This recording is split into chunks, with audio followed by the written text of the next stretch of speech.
picture here. Come on. Get in that picture.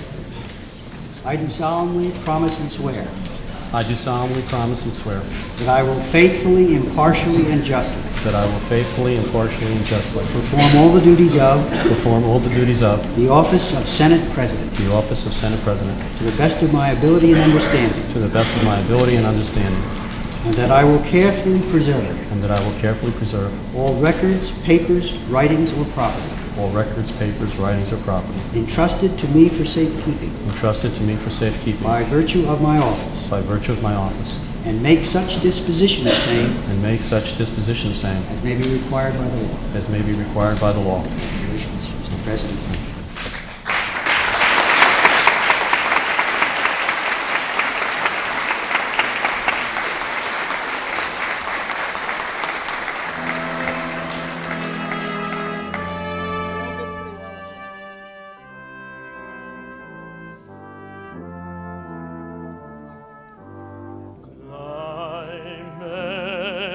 Mountain, search high and low, follow every byway, every path you know,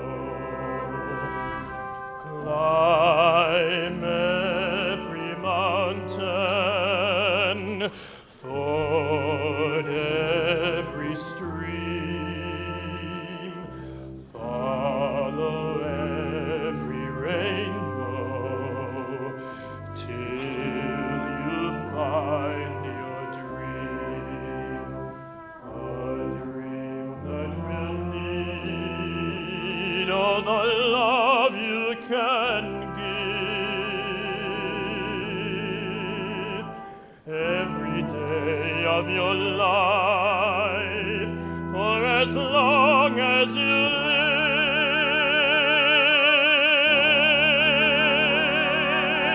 Climb every mountain, ford every stream, follow every rainbow, till you find your dream.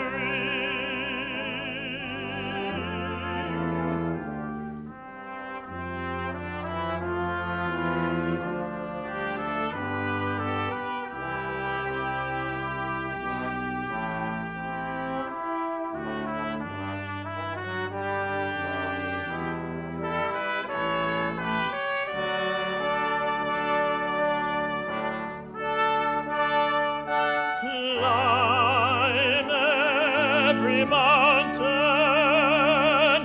ford every stream, follow every rainbow,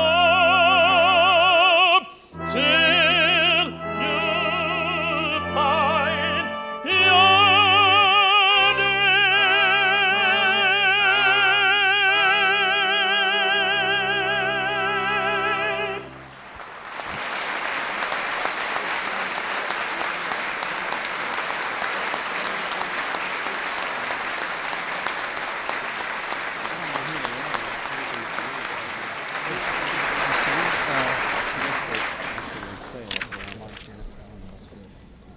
Okay. That over with. Thank you very much, colleagues. I really appreciate that. And I want to, of course, at first, for those of you who don't know my family, I'd like to introduce all of you here to the members of my family. As some of you know, we have a big family in Scotch Plains, hundreds of people. That's how I get elected. That's how it's rumored anyway. We could only bring a few today. And of course, Diane with the red dress over here, who's really been on my side and with me and helping me for almost 25 years now. We've been married. It's coming close to the big day. But she's just been terrific and a wonderful wife, a great friend, the best friend I have, and a great mother, as you all know. She's the disciplinarian in the family. And Diane, stand up.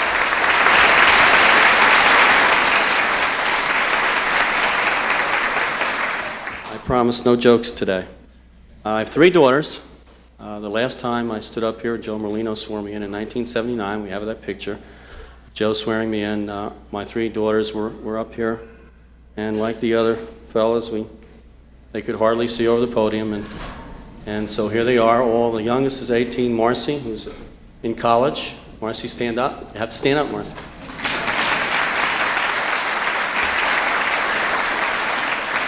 Marcy's a freshman. Tracy's a senior in college.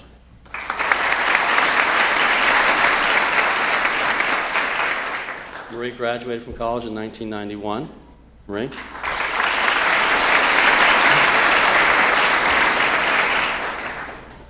Of course, the last time I was sworn into as Senate Minority Leader, and then before that as a senator, and before that as an assemblyman, my father was with me, and he died in 1985.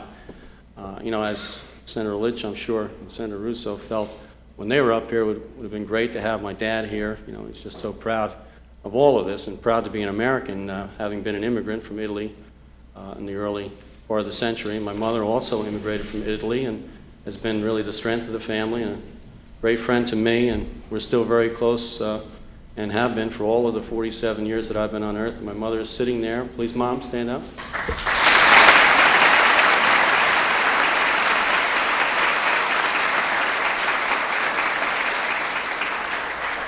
She wanted to know why I wasn't wearing my coat and hat today. I mean, she's been asking me that for I don't wear a hat. She asks me that every time I see her. But I guess that's typical. John Lynch, of course, I don't know how I can be brief, but I'll try to be. You've been a good friend, and really a good friend to the former minority. Great leader in the Senate under the most difficult of times, John, we know that.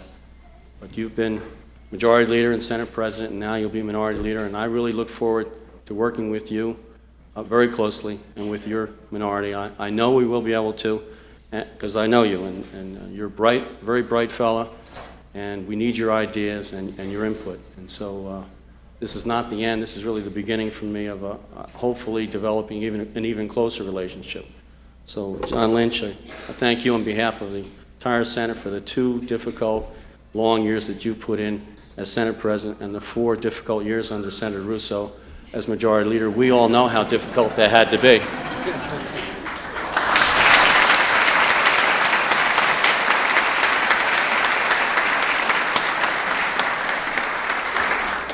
John Dorsey, of course, is elected to the Assembly in '75 when I was, and we've been in the minority all these years, and John has been Minority Leader for the last 3 years. We were part of a leadership team that culminated in his assuming the minority leadership for 3 also very difficult years, and he did an outstanding job for us, and we know he'll do an outstanding job as Majority Leader, and I want to thank him for his help, and for his input and his future help, because we know John will be a great leader in the Senate, and as he has been, and I look forward to working with you, John.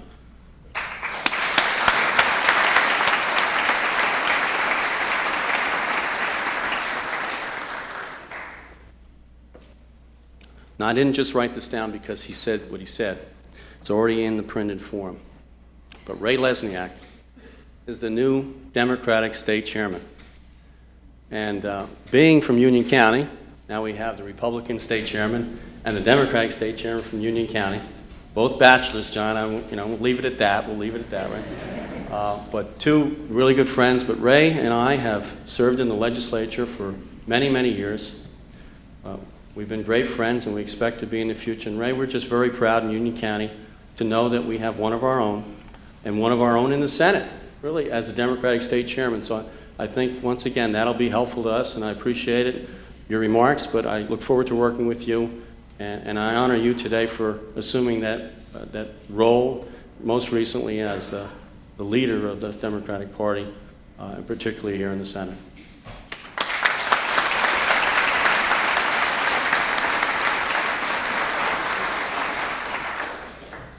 Now, my sisters and brother, and there's a light staring me in the face, but in the front row I have 3 sisters and a brother. I'm the youngest by far, by the way. I'm the youngest of 5.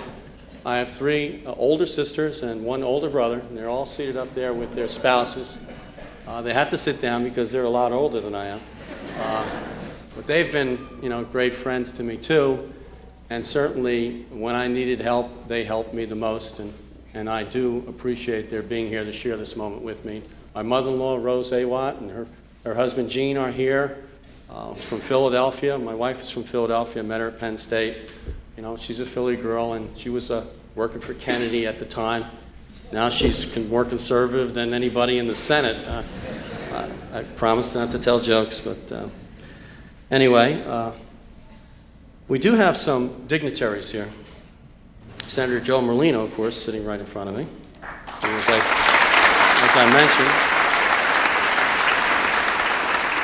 as I mentioned, Joe swore me into office, and Senator Ray Bateman is here.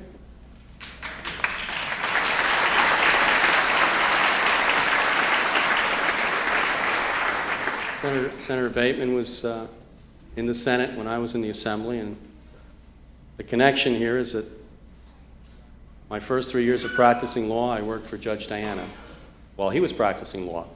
He was a legislative aide to Senator Ray Bateman. He's now the assignment judge in Somerset County. Senator Bateman is a retired entrepreneur making lots of money. But I'm glad that you're here, Ray, and appreciate your sharing this moment with me. Senator Russo, of course, has been here for a long time. Where'd he go? Oh, there he is. Sorry, I didn't see it, John. Photography was. It's the truth. I mean, I'm not trying to make any jokes.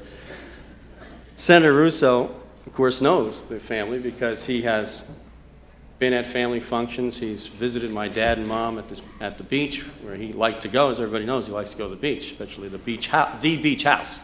And because he invited me often to sit with him and talk on the beach. He's been a great friend to me and an inspiration, really, in many ways. And I'm sorry that he's leaving because he has shown the Senate some very, very innovative ways and processes, and I think he brought real dignity to this Senate and helped us in terms of the efficiency of the Senate and the way we run things, and really keeping with tradition, because I know John cares a lot about tradition. So we will miss you, John, but I know you'll be around, and we're still counting on that dinner, right, John? He's going to buy first dinner as a lobbyist. He's going to buy John Lynch, Don DiFrancesco. Thank you very much for coming, John.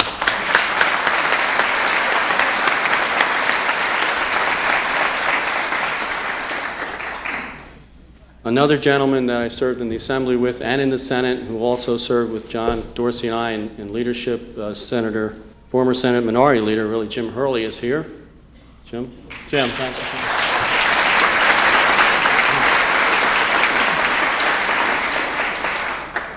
Former Senate President Frank McDermott and the Union County Republican Chairman is here.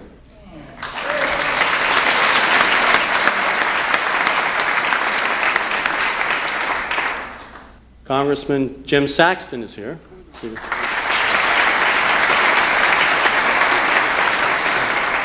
More importantly, Jim was a member of the Senate with me and also a member of the Assembly. So those are really the important jobs, we know. So thanks for coming, Jim. Is there anybody else here that I missed? No.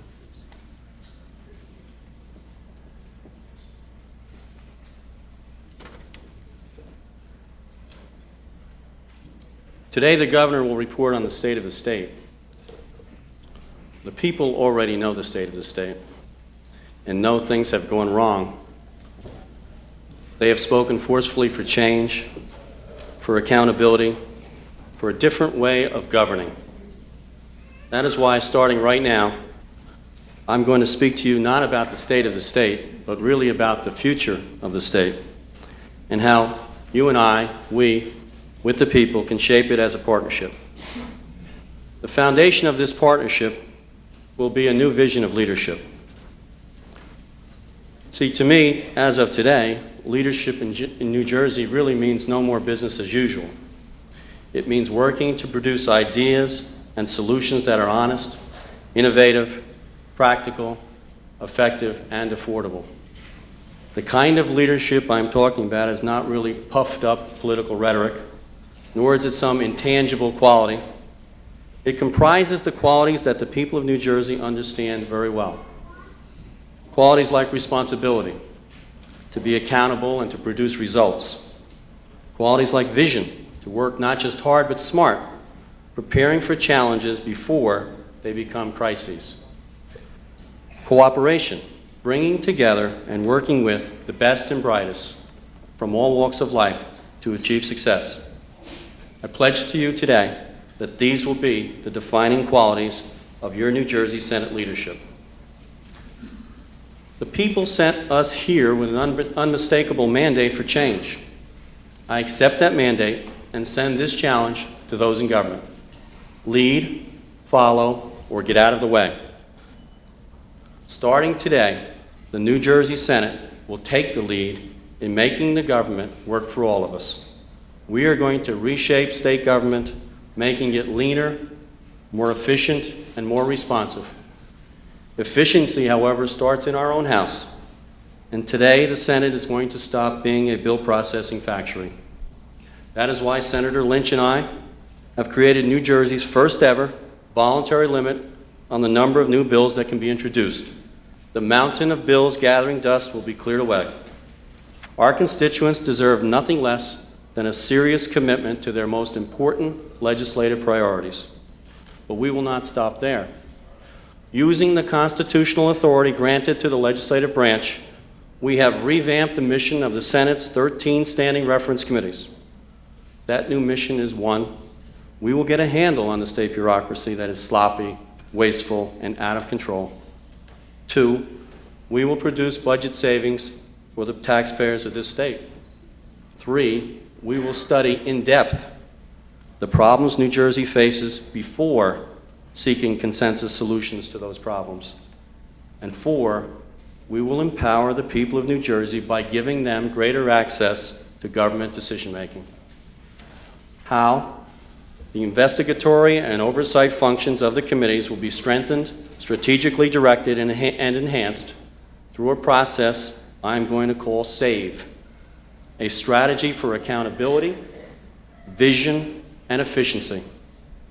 Through the SAVE process, our committees will thoroughly examine and analyze the operations of state government, the regulatory procedures of the bureaucracy, and the performance levels of all programs at every level of government.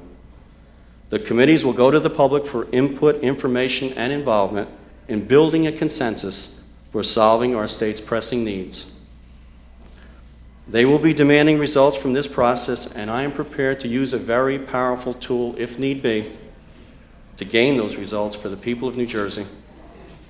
We will not hesitate to draw on the subpoena powers of the Senate if there are any commissioners, civil servants, political appointees, or elected officials who refuse to cooperate in a detailed assessment of existing government programs.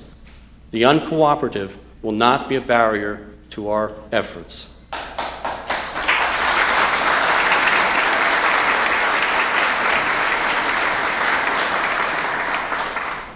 This unprecedented use of the Senate committee system through the SAVE process is the beginning of a new partnership, a new trust between the people of New Jersey and their government. This partnership is necessary to solve the problems that gave life to a historic vote for change last November. Those problems are clear. First, the taxes. The tax hike forced on New Jerseyans was more than unfair. It displayed the arrogance of a state government that did not and would not listen to the people of New Jersey. And worse, the billions in extra taxes were not even spent or invested wisely.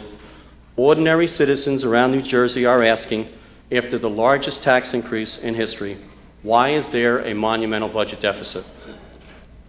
What are we going to do? The first thing we're going to do is reduce the sales tax from 7% to 6%. Not like the tax repeal bills pushed these last few weeks in Trenton. Ours will be a real reduction in taxes because it will be achieved by efficiencies and savings in the operations of state government. In addition, we're going to ease the tax burden by squeezing every penny out of a wasteful bureaucracy. It is about time the government cared as much about saving tax dollars as it does about spending them. Through the SAVE process, we will help make sure we spend only what is necessary.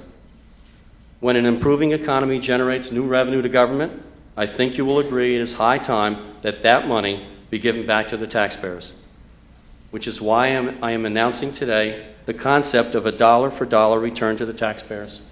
Here's what it means. When the improving economy generates additional new revenue, and when our sharp-eyed oversight of state government results in greater efficiencies, it will be our aim to translate that freed-up revenue into tax relief for the people of this state. And there will be no greater beneficiary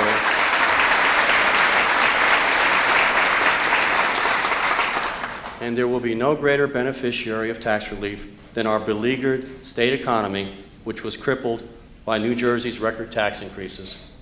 The economy is a national problem, yet it has hurt New Jersey more than other states. Look at the facts. For the first time in 10 years, New Jersey's unemployment rate has exceeded the national rate. In 1 year, business failures in New Jersey are up 153%. That is nearly 3 times the national rate. And while retail sales are up nationally, they are down in New Jersey. Serious as it is, the basic source of this problem is no great secret. It is the tax and spend policies and overregulation by those who believe they know how to spend our money better than we do, those who throw money at every problem they see or imagine. In a time when men and women worry about their businesses and their jobs, they have not felt their state government was willing or able to care or to help. That situation, more than any other, is the most serious crisis of confidence, not trusting government to care when we need it most. Starting today, this too will change. First, the sales tax cut will put over $500 million into the pockets of New Jersey consumers. That will help spur the economy. Second, through the SAVE process, we are going to begin a fundamental review of the Administrative Procedures Act. That is the law commissioners use in writing regulations. We are going to find ways to streamline new regulations to keep them strictly within the intent of the legislature. Let me tell you, it will not be the intent of this legislature to pass any bills that cost New Jerseyans jobs. That is why today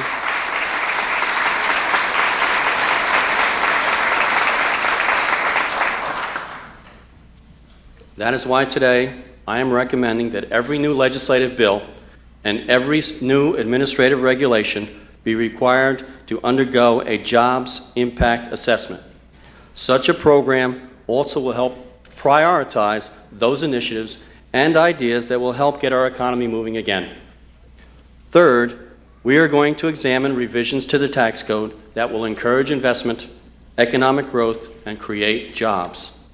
One such priority will be to enact legislation which reaffirms New Jersey's long-standing policy of excluding business machinery and equipment from local property taxes. To save existing jobs and attract new ones, we must keep New Jersey competitive. We know that government does not have all the answers to our economic problems, but I believe government is best when it serves as a catalyst to find solutions to improve the economy. So today, I'm announcing the creation of a select committee on economic development and foreign trade. This committee will work with business, labor, and the administration to be that catalyst and help identify strategies to improve New Jersey's struggling economy. These initiatives will help create jobs for today, but I'm really even more concerned about the availability of new jobs for our children and the likelihood that they will be prepared for jobs in the future. That is because of the sad state of the education system in New Jersey today. The Quality Education Act is a grossly expensive, failed social experiment. It has thrown our school systems into disarray. It has ruined public confidence in education. But worse, the QEA threatens to compromise our children's education, the most important investment we make and the one for which we work the hardest. All of our decisions in education must be guided by one and only one criterion: how does it help the kids? And I mean all of New Jersey's children. In this Senate, nothing will stand in the way of our commitment to educational opportunity for every one of New Jersey's school children. I am committed to leading the fight to restore confidence and accountability in our school systems. And that means one thing: ensuring excellence in education. Ensuring excellence does not mean throwing money at the schools. It means an aggressive and detailed review of how every one of the 10 billion tax dollars is spent on education. Through this new process called SAVE, the Senate, for the first time, will make sure that money devoted to buying microscopes is spent on microscopes and not unnecessary frills and perks. If Senator Jack Ewing and his Education Committee have to camp out in the cafeterias and auditoriums of every school in New Jersey to make sure our tax money is being spent wisely, they will. The bottom line is that accountability will be ensured by this aggressive and detailed review, not by Trenton bureaucrats. Through SAVE, we will examine word for word every regulation affecting education. If we find some that don't help the kids, we will demand the Education Commissioner eliminate them. And that demand is not really limited to regulations merely affecting children. If there is a regulation that unduly interferes with our classroom teachers, we will get rid of it too. We are going to give our teachers the tools they need, not subject them to ridicule and harassment. Right now, we have performance evaluations for teachers and school administrators. Now it is time to raise the performance standards for the people who are actually responsible for the schools and who decide how our school money is spent, the school boards. Through the SAVE process, we will determine how to better measure the performance of school boards. If that requires a new look at strengthening the school takeover law, we will do so. And there is another thing. I will ask the Education Committee to consider reinstatement of the pioneering school report card program, which was established by Governor Tom Kean and Commissioner Saul Cooperman. This important device emphasized performance and gave parents and educators a valuable barometer to measure success. This I promise. The challenge of educational excellence will be met by giving our kids school systems that are accountable. One more crucial challenge is the fight for open government. And more than anything, that means New Jerseyans who pay the bills should know where the money comes from, where it is going, and have a strong, direct voice in how it is spent.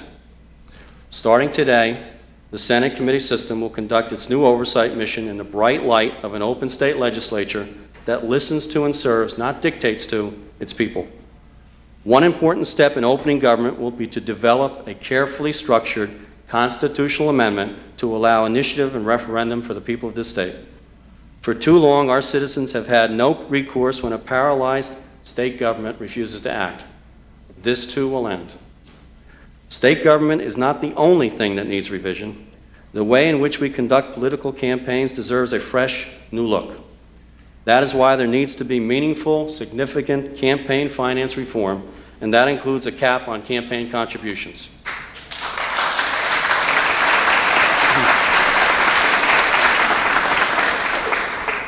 Even more, the Senate's new SAVE process will allow average citizens, for the first time, to get a glimpse inside the bureaucracy. Our senators will clear away the cobwebs in every department and carefully inspect the administration of every program and tax dollar. Because we have redirected the Senate's focus away from over-reliance on bill processing and toward oversight, spectator seats at committee hearings will soon be filled with real citizens, not just Trenton lobbyists. And in this fight for open government, I put on notice the special interests, some of which have become selfish interests. Here our challenge. This state Senate will not be a marketplace for programs that benefit the few at the expense of the many. Every idea that will help our people will certainly be welcome, respected, and explored, but no plan for selfish gain will be tolerated here. This is perhaps the most solemn part of our pledge to the people, to restore trust, to work only for our shared ideals, values, and goals, not the special privileges of a special class.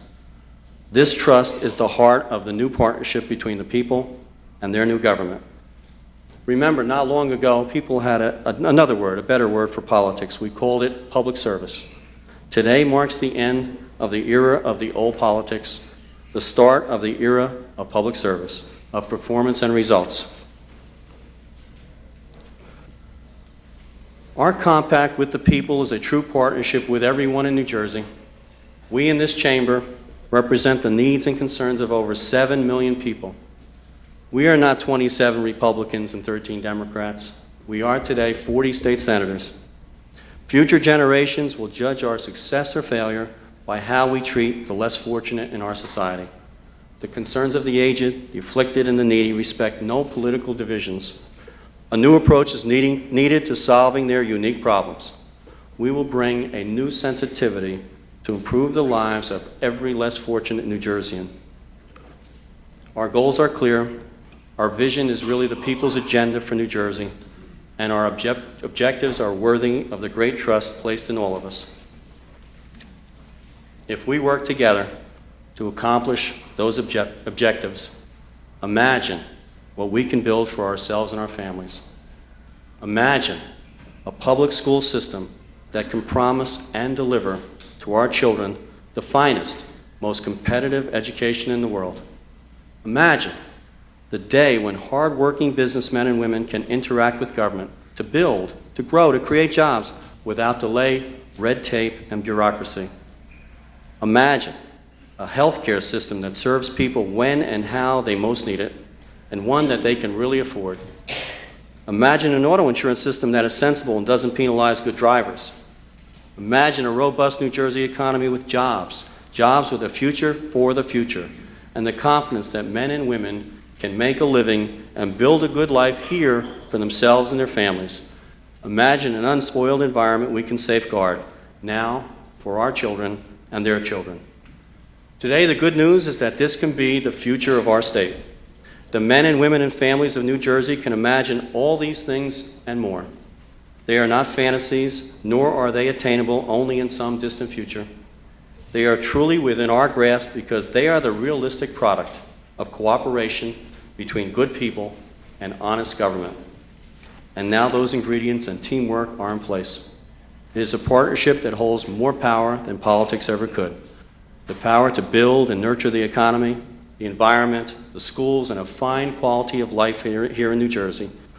This is truly what we together can make the state of the state. Our partnership is the future of our state, and for New Jersey, our future begins today. Thank you very much.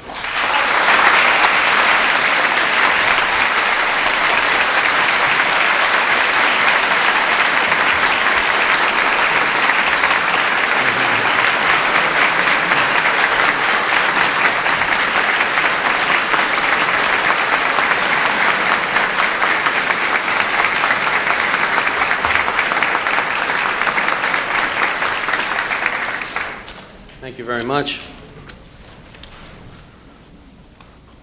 I'd now like to introduce the Majority Leader, Senator John Dorsey of Morris County.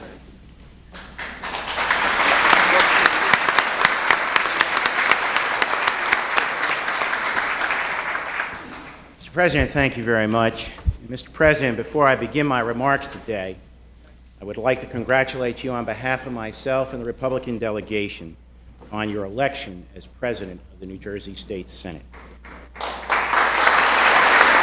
Thank you, John. I know that it must be a particularly gratifying day to you for many reasons, but particularly to be surrounded by your very wonderful and tightly knit family, to be sworn in not once but twice by your former legal mentor, assignment Judge Diana, and to follow in the footsteps of one of your political mentors from Union County, former President of the Senate, Frank McDermott. Mr. President,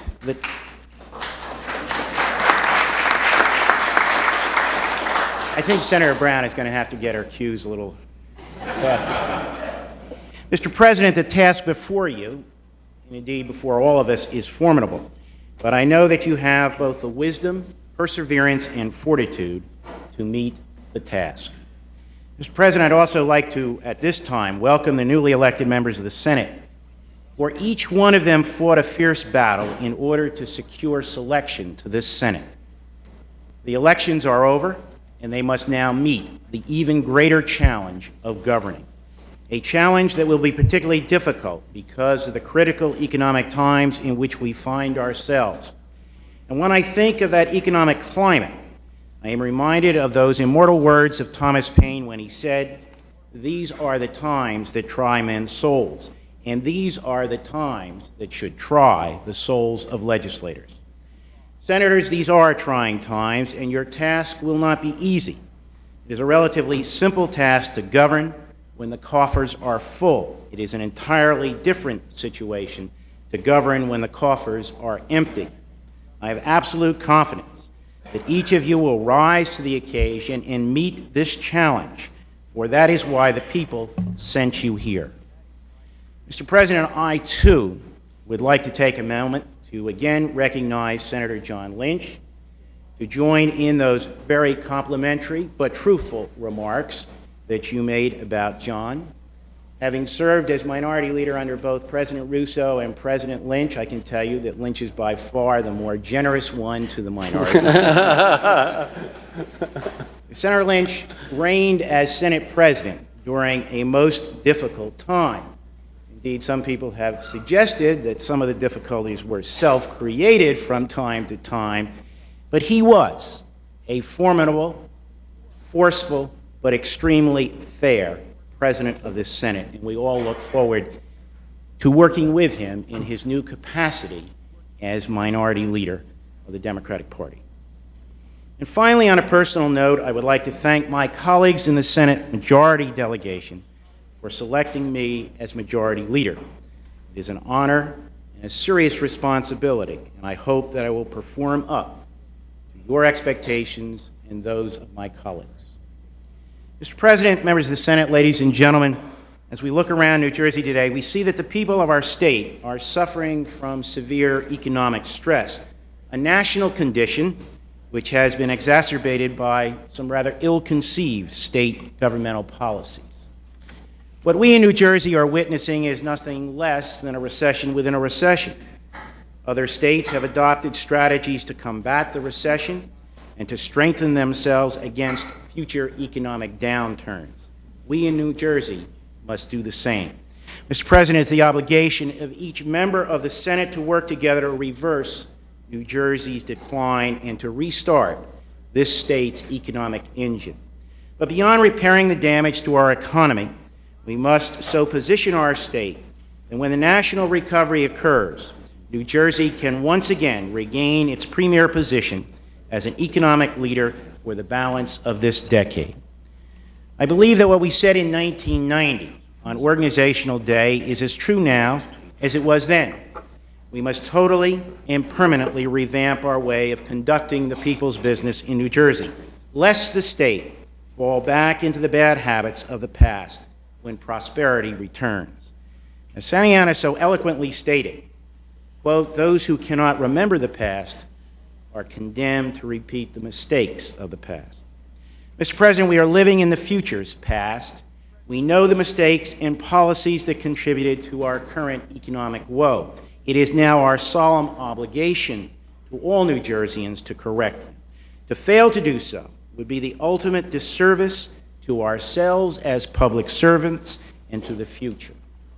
Today we have an opportunity to begin anew, as you have pointed out, to learn from the mistakes of the past and start building for a prosperous future. And the first error we must correct is governmental overspending. Some may say that the state's present spending cap law will stop the upward spiral of state spending, but as the history of our first state cap law has so painfully demonstrated, no matter how well-intended the supporters and sponsors of a statutory spending cap may be, a cap which merely exists in the statute books is a noble experience that is doomed to failure. Mr. President, it's time to place an airtight spending cap into the Constitution where it will be immune from the punctures of political expedience. The political pressures of the day cannot be allowed to threaten our economy once again. But a constitutional cap is only part of the answer. We need to make sure that even when the state is adhering to its spending limits, a revenue shortfall cannot be used to justify another large tax increase. We need a constitutionally based anti-deficit mechanism so that whenever revenue falls short, state expenditures would automatically be reduced to compensate for the loss without raising taxes. We cannot allow the economy in which our children will live to be threatened by some future leaders who will lack the political fortitude to reduce state spending. But spending caps and deficit control can only work if the state has accurate revenue estimates. It is time to stop the game that has been played by so many governors, regardless Republican or Democrat, to politicize revenue estimates. You cannot make rational spending decisions when critical revenue estimates have been shaped to reflect the political agenda of a particular administration. New Jersey needs a revenue forecasting board such as that proposed by our colleague Senator McNamara, which would bring together experts from the private sector to determine accurate revenue estimates. It is an undeniable fact that unreliable estimates have exacerbated the state's fiscal condition. We must put an end to this practice.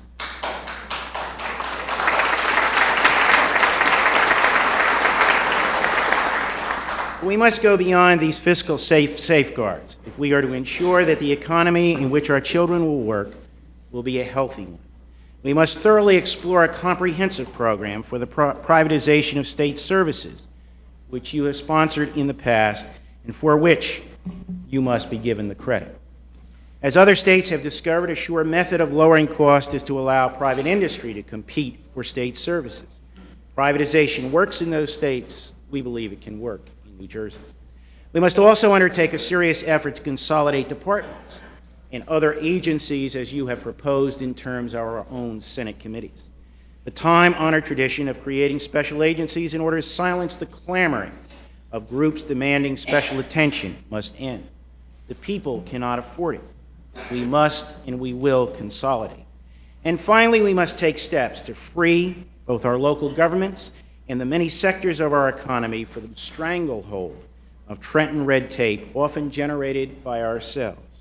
We must reacquaint state government with the law of diminishing returns. Government must understand that there is a limit to which one can regulate the private sector, beyond which the benefits attributable to regulation are overshadowed by the destructive burdens those regulations impose. Clear example of an industry in New Jersey in need of relief from regulatory strangulation is the housing industry, an industry which currently finds itself in a state of depression with production levels the lowest in 50 years. And as the facts clearly prove, the recession in the building industry in New Jersey is deeper and more protracted than in other states. And if you ask anyone in that depressed industry as to what distinguishes our building climate from that of other states, the answer you will receive is overregulation. And the need to unshackle the housing industry applies to other industries and our local governments. Mr. President, we must stimulate this vital sector of our economy if we are ever to successfully start this state's economic engine. Regulations adopted by those who breathe the rarefied air of Trenton must be reexamined in order to ensure that legislative intent, not bureaucratic intent, is being carried out. For unless we free this vital component of our economy from the Trenton-imposed shackles, then our great economic engine may never be restarted. And the solutions that we apply to the housing industry can and should be extended to the other sectors of our embattled economy, for they too have been hurt by Trenton. And on a final note, our mission will not be complete, as you have said, unless we give the people the ultimate deterrent against an unresponsive government, initiative, and referendum.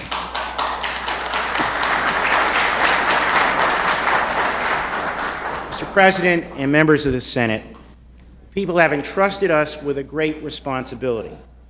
Our task will not be easy, but we knew that when we sought these positions of public trust. It is now up to us to prove that we have earned that trust. Thank you.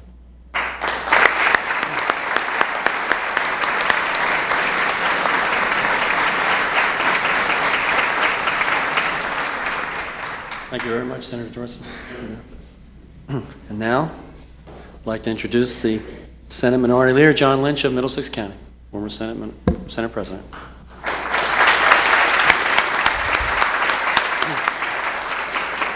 Thank you, Mr. President. Mr. President, ladies and gentlemen of the Senate, the first thing I would like to do is to introduce my wife, who has been invisible for the last 13 months since she became pregnant. but who would not miss today, given her feelings about you and Diane and what this institution means to her. Matthew, of course, would have liked to have been here today, but he has Matthew a problem. being the child. Yeah, the 4-month-old. He has a problem. His problem is like his old man. He can't keep his mouth shut. And we didn't want to interfere with the festivities here. But your mother would appreciate this. My wife, Senator Cardinal, was saying before that he's all sizzling on, and I better watch my back. And you got behind Cardinal me. and Scott behind you. And you know that I am sensitive to that. But my wife, of course, is 100% Italian, but she is 3/4 Napolitan and a quarter Calabrese. But since she had the baby, she's 100% Calabrese. And you know what that means. So I only speak when spoken to in my house these days, but I want to introduce my lovely wife, Deborah, who John Russo says it's always been like that in your house. who I love, and she's the best. Deborah?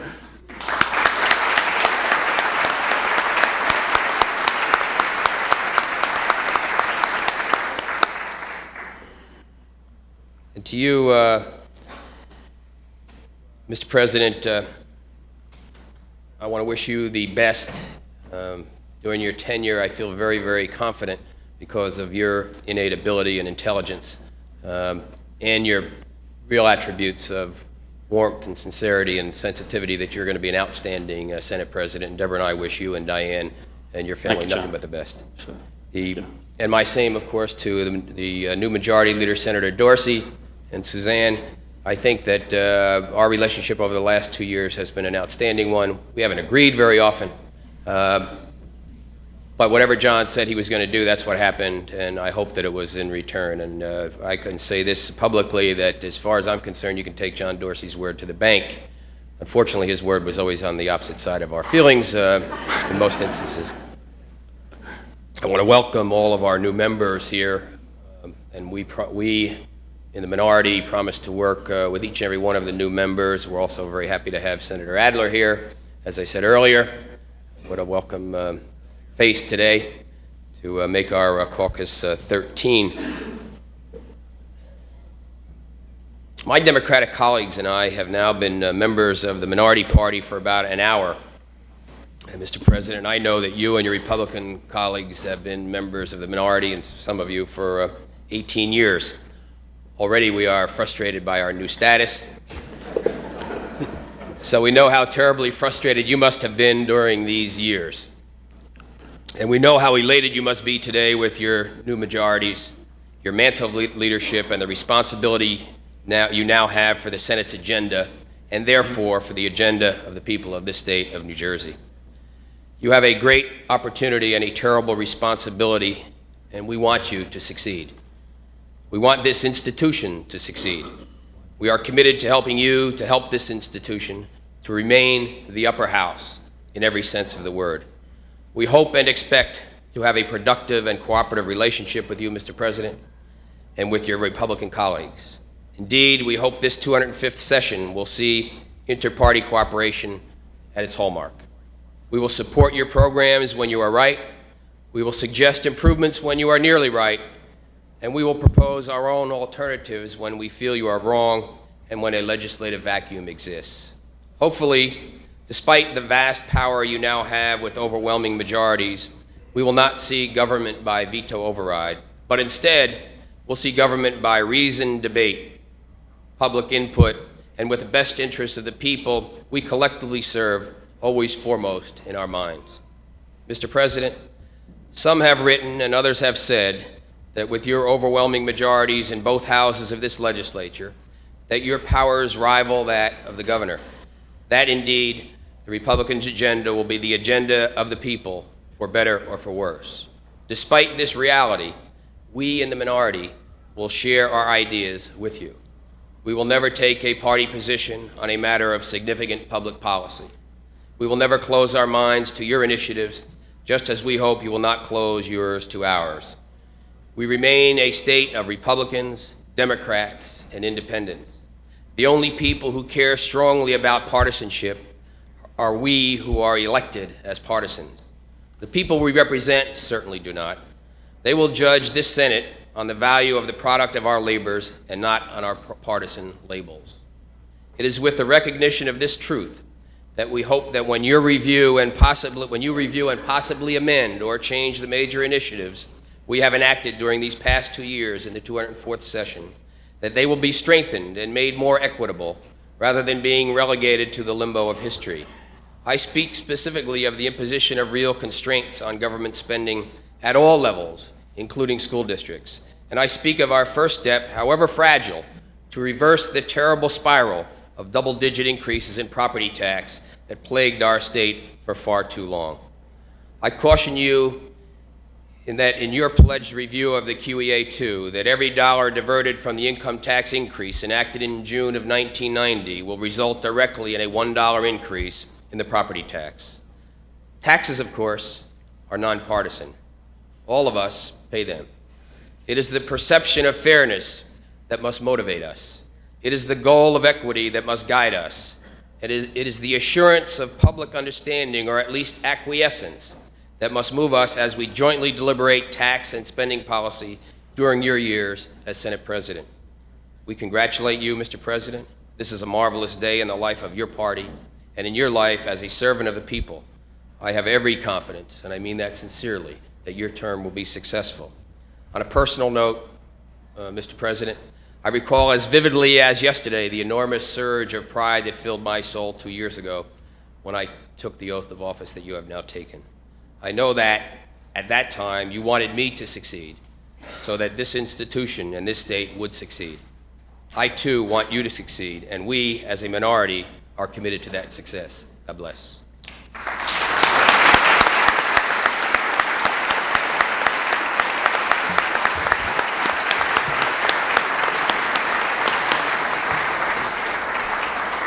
Thank you very much, Senator Lynch.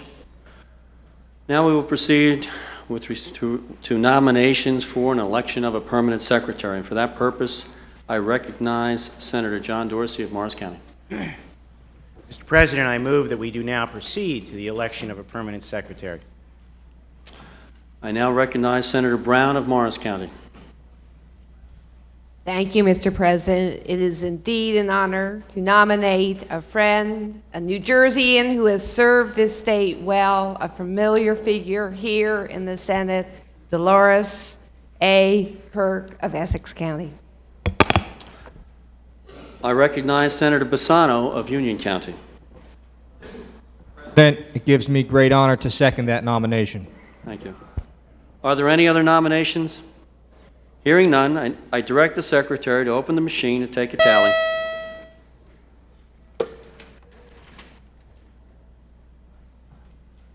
Having received 40 votes in the affirmative and no votes in the negative, 0 votes in the negative, I declare Dolores A. Kirk elected to the office of permanent secretary.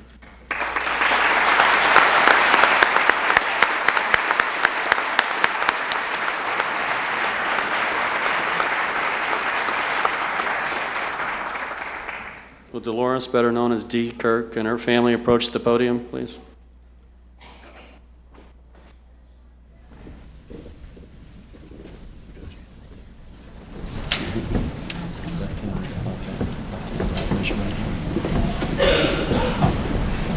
Okay.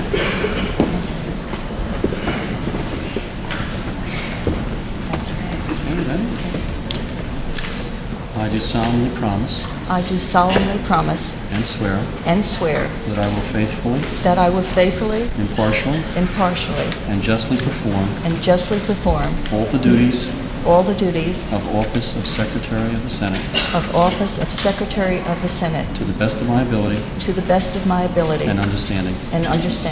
That I will carefully preserve all records, papers, writings, or property entrusted to me for safekeeping by virtue of my office. And make such disposition of the same as may be required by law. Congratulations.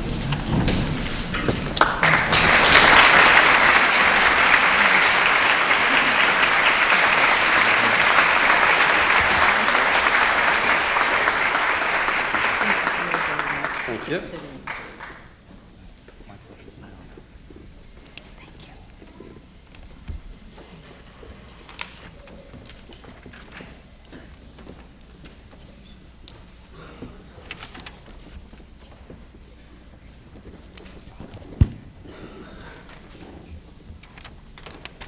he's getting back in place, and I know it's not time for the benediction, I just wanted to mention Father Butler. Where are you, Father? He came from, I know it says Kentucky on the program, but Father Butler really grew up in Westfield. And, of course, he's Irish, and he's been a good friend to me. His brother is my law partner. And although he roots for Notre Dame, he does like Joe Paterno. And we've had a few good laughs together, and I really do appreciate him coming all this way just to be with me on this very special day. So I wanted to say that, but it's not time for you to give the benediction yet, though. Okay, we ready? Resolution on the Secretary's desk. Mr. President, Senator Dorsey resolves that the Secretary of the Senate be directed to inform the General Assembly that the Senate has organized and elected the Honorable Donald DiFrancesco of Union County President and Dolores A. Kirk of Essex County Secretary, and has proceeded to business. That the appointment of officers and employees of the Senate by the President and other organizational matters be adopted. That His Excellency, the Governor, be informed that the Senate has organized for 1992 by the election of the Honorable Donald DiFrancesco of Union County as President and Dolores A. Kirk of Essex County as Secretary, and is now ready to proceed to business and to receive any communications he may forward. That the President appoint 4 members of the Senate to wait on the Governor. Recognize the Majority Leader, Senator Dorsey. Mr. President, I move that the resolution be adopted by voice vote. Will all those in favor of Senator Dorsey's motion that the resolutions be adopted vote aye? Aye. Those opposed vote no. The ayes have it. I declare the resolution adopted. Resolution on the Secretary's desk. Mr. President, Senator Dorsey further resolves that the Senate of the State of New Jersey, the General Assembly concurring, that at 3 p.m. both houses of the legislature meet for the purpose of receiving the annual message of His Excellency James J. Florio, Governor of the State of New Jersey, which will be delivered in person. That other matters of ethics and operations be adopted. Recognize Senator Dorsey. Mr. President, I move the resolution be adopted by voice vote. Will all those in favor of Senator Dorsey's motion that the resolution be adopted vote aye? Aye. Those opposed vote no. The ayes have it. I declare the resolution adopted. Okay, I have a few announcements. I would like to invite all of you to a reception from 3 to 6 in the Masonic Temple. The Senate itself will reconvene at 3 p.m. for the joint session of the legislature, at which time we will receive the governor's State of the State message in the assembly chambers. Those of you who wish to see the governor's message are invited to watch a live broadcast in the special viewing areas designated in the majority conference room, the minority conference room, and room L319 of the State House, wherever that is, and if you can find it. The desk will remain open for the introduction of bills and other routine business. Before we adjourn, I wanted to mention that I would like to ask Senators Ewing, Littell, Lesniak, new state chairman, and Rand to escort the governor to the assembly chambers for the State of the State address. You will all meet at the governor's office at about 2:45 p.m. Personal privilege. You're not on the list. You're not on the script.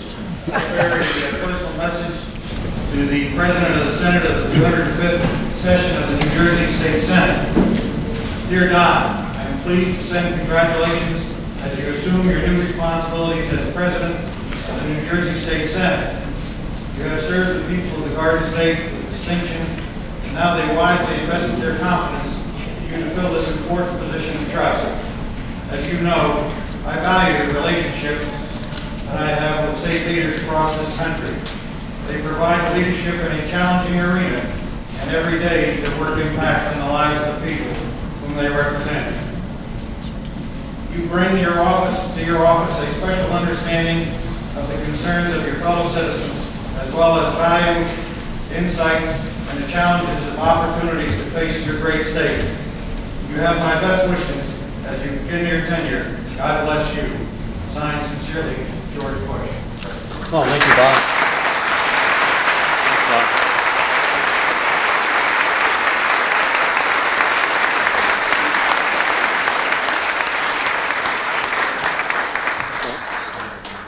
Senator Brown. Thank you, Mr. President. This is also not on the script. Already because things the are out of control here, John. script was written by staff, and I think it is very appropriate to thank all of the staff You're right. who have made this there very, are many. very special day for all of us here in this particular Yes, there are many chamber. staff people who volunteered their time to be here, to assist us, to put up with our harassment. And we want to thank everyone who has participated in this ceremony, and all of you, a very special thanks for sharing this very special day that we have here today. I guess does anybody else have anything to say? Ray, you're sitting in my seat, Ray. There's something about sitting. What? I don't know. Senator Russo's shaking his head somewhere. We'll have the benediction by Father Butler now.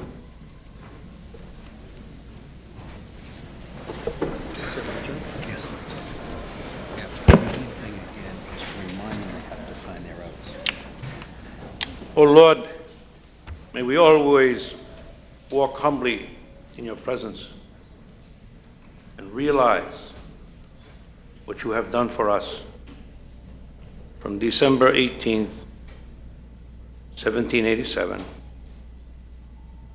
is the third state to ratify the Constitution. To 1790, the first state to ratify the Bill of Rights. May we always walk in your presence so that through your help, we may have liberty and prosperity. Amen. Amen. Thank you very much. And I just want to, you could all be seated, I just want to remind those senators who were not sworn in at the podium here to remember to sign the oath or you don't get paid. I say it right, Joe? Yeah.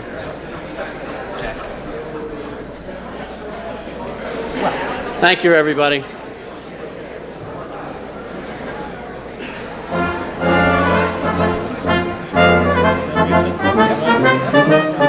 Thank you.